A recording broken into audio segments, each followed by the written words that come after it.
कसैको छ पर्खाई, कसैको छ बिदाई, कसैको छ पर्खाई, कसैको छ बिदाई। मर्नु र बाँच्नु छ रमाई यहाँ, मर्नु र हाँस्नु छ रमाई यहाँ। यो हो कस्तो पर्खाई, यो हो कस्तो पर्खाई।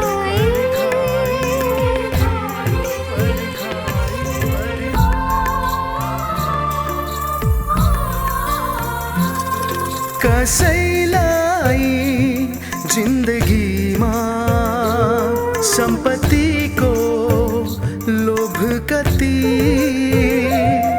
कसैलाई जिन्दगीमा मृत्युको खोज कति, अनायासैमा हलमलिएको विवशताले निम्त्याएको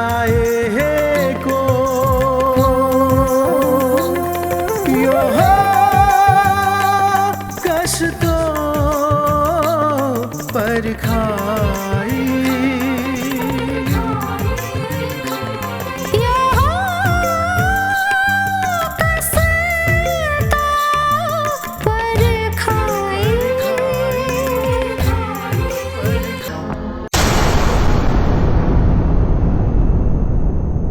पर्खाई।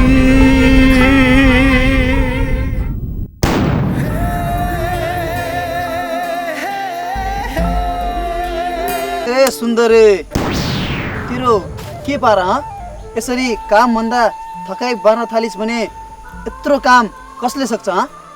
काम सामको कुरा नगर, बरु भन सुन्दर कता छ?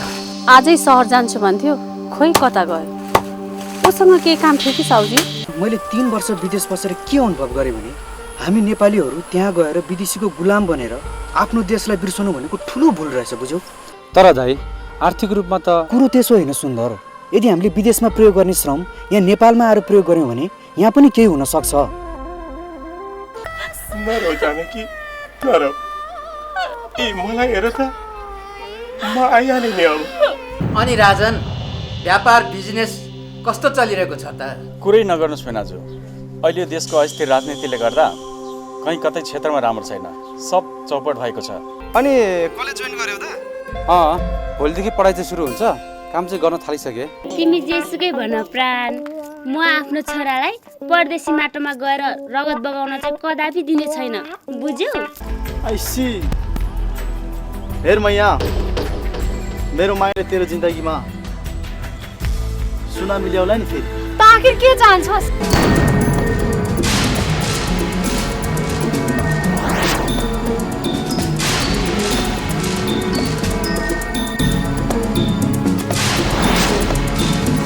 मरे जस्तो छ।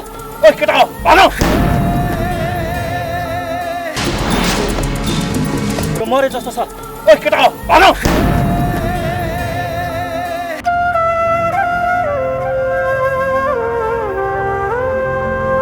पर्खाई।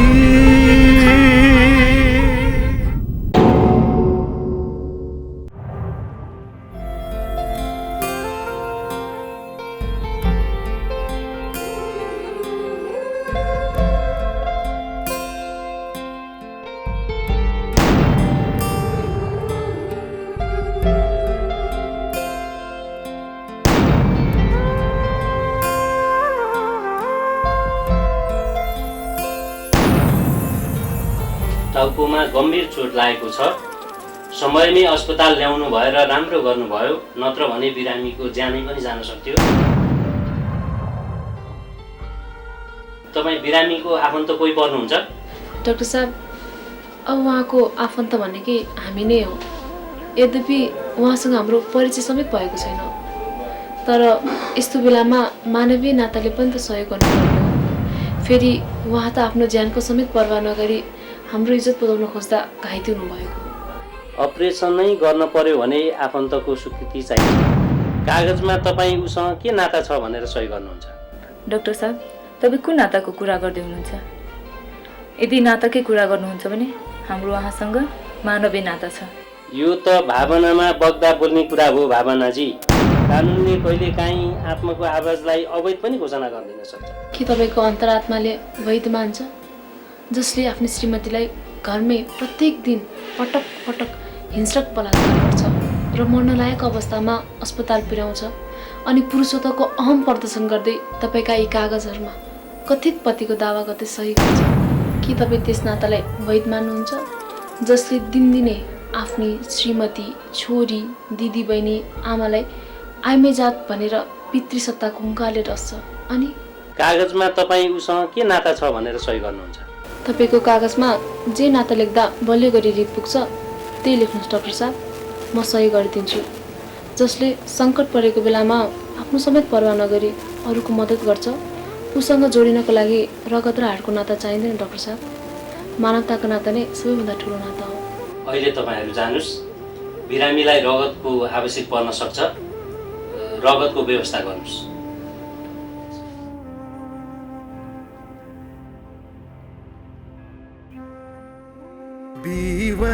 विवशताले निम्त्याए हेको विवशताले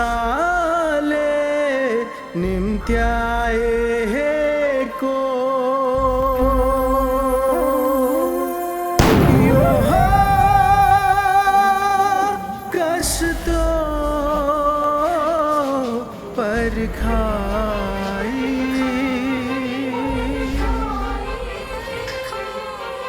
यो हो कष्टो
तिमी बिरामी छौ भन्थे।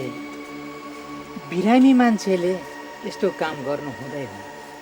बिरामी मान्छेले त आराम लिनुपर्छ।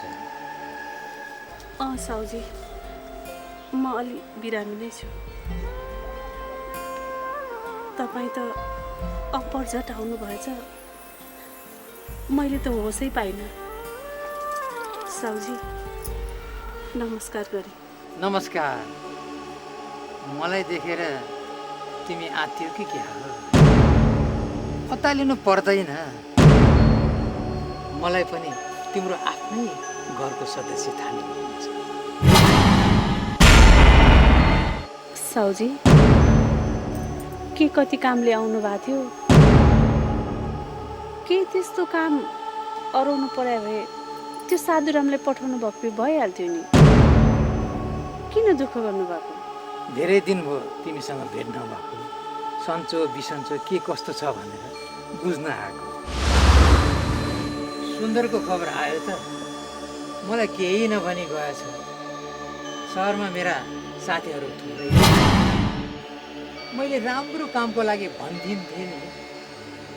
काममा लाग्यो क्या र काममा लाग्यो भनेर खबर आछ साउजी 1 वर्षमा त मेरो छोराले तपाईँको सबै पैसा चुक्ता गर्नुहुन्छ तपाईँ ढुक्क हुनुभयो हुन्छ हिजो आज ताकेता गरेको छैन सकेपछि तिर न त्यो बेदेको बुद्धि नबिग्रेको भए तिमीहरूले यस्तो दुःख पाउने नै थिएन हेर तिम्रो वैश्य पनि त्यत्तिकै खेर भयो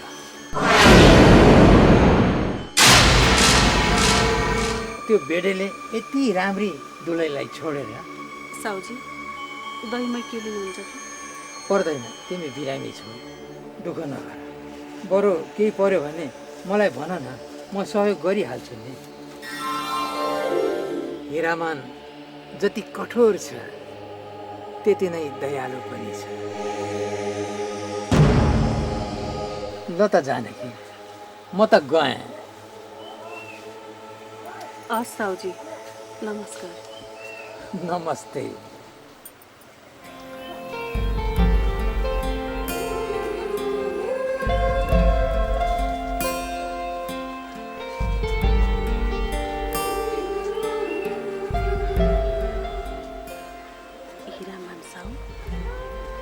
पहिला त त्यस्ता थिएन होइन एक्कासी कसरी परिवर्तन भएछन्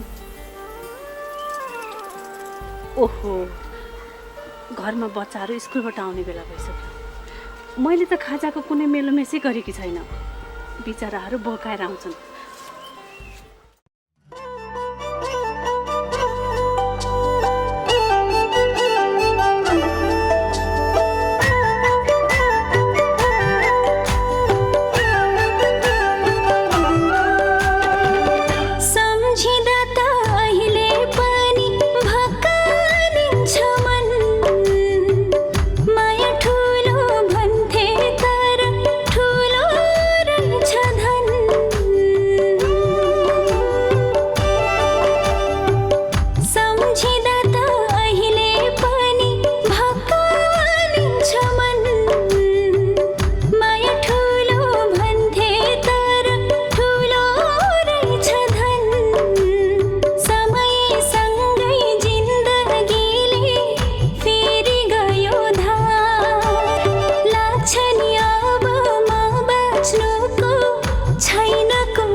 जबदेखि यो बिमल बरालेर सहर गयो अब तँलाई पनि तिमीहरू पढ्दै गरेको मैले स्कुल छाडिसकेको तिमीहरू भन्दा मै जान्ने हेर यशोदा अब कविता सहर जान्छे उतै पढ्छे अनि मेम साहब बनेर गाउँ फर्कन्छे मनको लड्डु घिउसँग खाइराख सपना र विपनामा धेरै फरक हुन्छ कविता के त साँच्ची नै सहर जान लायकी होस् यहाँ गाउँमा बसेर त्यत्तिकै जीवन खेर फाल्नु भन्दा सहर पुग्यो भने केही सिकिन्छ केही जानिन्छ भनेर सहर जाउँ कि भनेर सोच्दैछु बुवा आमालाई पनि कति दुःख दिने घरमा सल्लाह गरिस् त राम्रो कमाइ हुने भएपछि बुवा आमाले हुन्छ भनिहाल्छ नि यहाँ ज्याला गरेर छोराछोरी पढाइरहेछन् बुवा आमाको त्यही दुःख देखेर नै जाउँ कि भनेर सोचेकी छु बरु त पनि हिँड्न म तिमीहरूको यस्तो सपना पछाडि कुद्दिन फेरि यहाँ घरमा आमा र भाइलाई पनि हेर्नु छ बरु मेरो सल्लाह मान्छेस् भने त पनि नजा हामी गाउँठाउँको मान्छे ठुलो सहरमा के हुन्छ कसो हुन्छ कसलाई के थाहा हुने यो बिमल भएपछि केही चिन्ता लिनु पर्दैन ढुक्क ढुक्क भए हुन्छ। मौका मिल्यो भने फिल्ममा खेलाउन सक्छु। मैले फिल्ममा मान्छे धेरै चिनेको छु, हिरोइन पनि हुन सक्छौ। ओहो, फिल्मको हिरोइन पनि हुन सक्छौ? मान्छेको भाग्यमा के लेखेको हुन्छ के थाहा, मलाई नै हेर। म गाउँमा बसे भए यस्तो हुन्थे? तिमी सहरमा के छौ कस्तो छौ हामीलाई के थाहा? तिम्रो प्रलोभनमा म चाहिँ पर्दिन। कविता विचार गर है। मैले पनि जान्छु नै भनेर कहाँ भनेकी छु र, बरु जाउँ कि भनेर सोच्दै पो छु त। भिरबाट लड्न लागेको गोरुलाई राम राम भन्न सकिन्छ, काँध थाप्न सकिँदैन। ल म गएँ। यसो त गए पनि नगए पनि यो कुरा चाहिँ कसैलाई नभन है। तिमीहरूको कुरा गरी बस्ने फुर्सद छैन मलाई।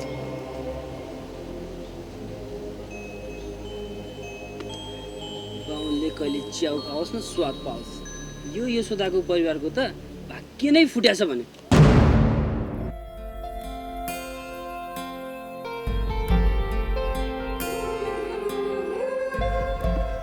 बाबु स्कुलबाट आएर नि खाजा खान थालिसकिस्?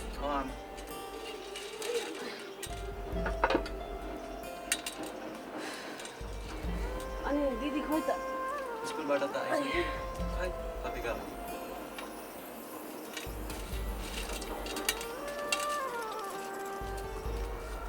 कता गएर आउँछ छोरी? कविताले कविता के गरी कविताले? कविताले अलिक चञ्चल छे, धेरै चलाक छे। छोरी मान्छे भएर धेरै जान्ने सुन्ने भएको पनि राम्रो हुन्न क्या। स्कुल छुट्न पाएन उसको गन्धन सुरु भइहाल्छ। घरमा समस्या भएकोले के कुरा गर्छ। हेर छोरी, तिमीहरूको उमेर भनेको तरबारको धार जस्तै हो। एकचोटि चुकेपछि जिन्दगीभरिलाई खोट लाग्न सक्छ। विचार पुरा है यशोदा, तिमीहरूको बा पनि छैन, दाजु पनि कमाइ गर्नु गएका छन्। साथीभाइको लहैलहीमा आमा साथीहरू पर्खिरहेका छन्, एकछिन खेलेर आउँछ है। ल हेर छोरी, भाइ सानै छ, कसैमाथि पनि विश्वास गर्न सकिन नानी। आमा म टिनेजकै भए पनि व्यवहारले मलाई सबै कुरा बुझाइसकेको छ। तपाईँ मेरो विषयमा चिन्तै नलिनुहोस् न। मैले चिन्ता लिएकी होइन छोरी, मैले त मेरो विश्वासलाई बलियो मात्र बनाउन खोजेँ। आमा तपाईँले यस्तो कुरा कहिले गर्नु हुँदैन थियो। आज एक्कासी फेरि तपाईँ आज अलिक ठिक हुनुहुन्छ जस्तो छ। तिमीहरूकै उमेर पार गर्दै आएकी छु। मैले बाउको पनि माया लिएकी छु। वयसमै बाबु पनि हराए। मलाई त बुढी भए जस्तो लाग्छ नानी। तर पनि मान्छेहरूले मलाई आँखा लगाउँछन्। कसले लगाउँछ तपाईँलाई आँखा? मलाई भन्नुहोस्, म त्यसको आँखा फोडिदिन्छु। लगाउन पो सक्छन् भनेको त कहाँ लगाइहालेका छन् र? तिमी पनि त्यत्तिकै रिसाउँछौ छोरी। सुन न, आज दिउँसो हिरा मान्छे भएका थिए। मर्न नसकेको बुढो। पहिला मेरो कुरा त सुन, नरम कुरा गरेर गयो। हामीलाई कुनै अप्ठ्यारो पर्यो भने भन्नु भनेका छन्। दाइ पनि यहाँ छैनन्? नरम कुरा गरेर घरखेत खाने दाउमा होला। त्यही त छोरी, कसको मनमा को पस्न सक्छ र है? हामी पनि चनाको हुनुपर्छ आमा। पैसा भनेपछि घुमा परेको पनि दाँतले टिप्ने मान्छेले नरम कुरा गर्नुको पछाडि केही न केही रहस्य अवश्य लुकेको हुन्छ। केही होइन साधुराम, तेरो मालिक नि ठाडो भैँसी जस्तो थिए। आइमाईमा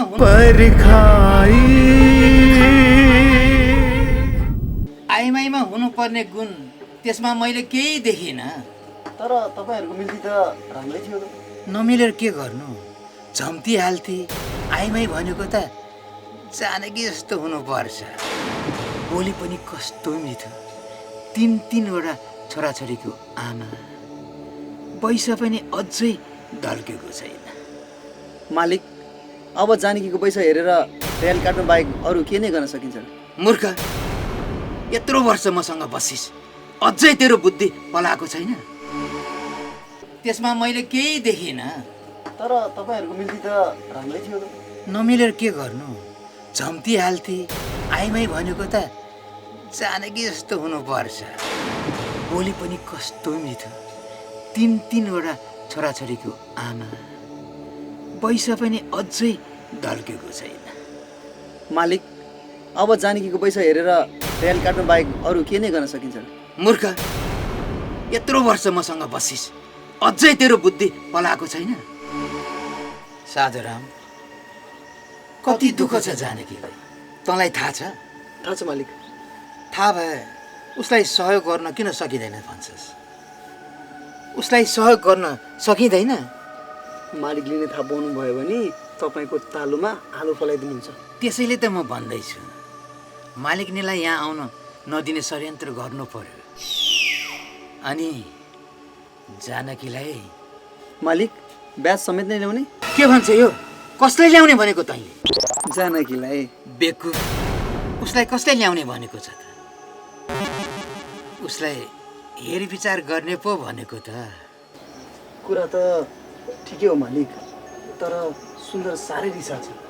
हेरविचार गरेको थाहा पायो भने बबाले गरिदिन्छ। त्यसको पनि हेरविचार गर्नुपर्छ केटा।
ए हरि, तेरो आमा जानकीलाई साउजीले बोलाएका छन्। परेसम्म जसरी नि घरमा पठाइदिनु। किन? किन हुनु नि, गाउँका साउ जस्ता मान्छेले बोलाएका छन् भनेपछि खुर्क मान्न। आमा आउनुहुन्न, किन आउनु पर्यो? आमालाई सन्चो छैन। हेर, तिमीहरू भनेको हिरामान साउको निगाहमा बाँचेको छौ। हिरामानले चाह्यो भने जे पनि गर्न सक्छन्। त्यसकारण के त्यसकारण? सौजी त के, सौजीको बाउ आए पनि डराउँदैन साधुराम। हेर केटा, मुख सम्हालेर बोल। तँ जस्तो लेखपढ गर्ने मान्छेले साधुराम जस्तो मान्छेलाई नाम काटेर बोलाउन सुहाउँदैन। तेरो दाइ सुन्दरले त मेरो दाइको कुरा छोड, सुन्दर दाइ लगायत मेरो परिवारलाई तँलाई तेरो छौ भएर धेरै दुःख दिएका छौ। ए, साल भएर बाघसँग जोरी खोज्ने चेष्टा नगर। अब उपरान्त हाम्रो परिवारलाई दुःख दिने चेष्टा नगर, नत्र राम्रो हुँदैन। छोड मेरो बाटो, तँसँग कुरा गरिराख्ने मेरो फुर्सद छैन।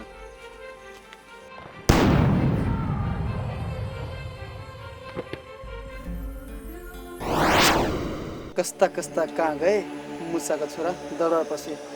यो पनि निकै ठुलो कुरो गर्ने भएछ। यसको पनि मुख चाहिँ बन्द गर्नु पर्ला जस्तो छ।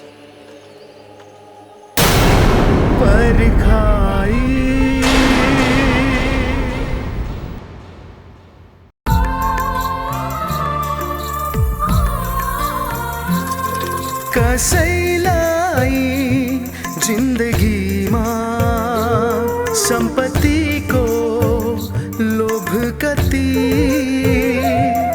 कसैलाई जिन्दगीमा जहर खाई